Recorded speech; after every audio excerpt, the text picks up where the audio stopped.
Mimir's Well.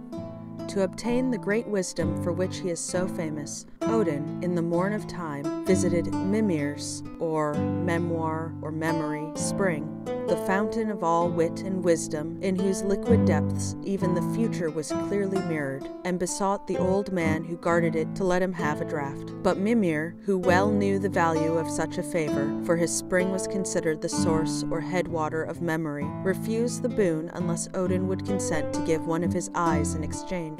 The god did not hesitate, so highly did he prize the draught, but immediately plucked out one of his eyes, which Mimir kept in pledge, sinking it deep down into his fountain, where it shone with mild luster, leaving Odin with but one eye, which is considered emblematic of the sun.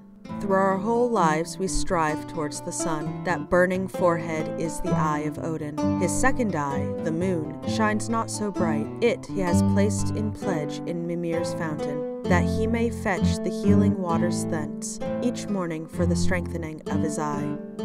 O Henschlager, Howitt's translation. Drinking deeply of Mimir's fount, Odin gained the knowledge he coveted, and he never regretted the sacrifice he had made. But as further memorial of that day broke off a branch of the sacred tree Yggdrasil, which overshadowed the spring, and fashioned from it his beloved spear, Gungnir. A dauntless god drew for drink to its gleam, where he left in endless payment the light of an eye from the world ash. Ere Wotan went, he broke a bough for a spear of the staff. He split with strength from the stem. Dusk of the Gods, Wagner, Foreman's translation. But although Odin was now all-wise, he was sad and oppressed, for he had gained an insight into futurity and had become aware of the transitory nature of all things, and even of the fate of the gods who were doomed to pass away.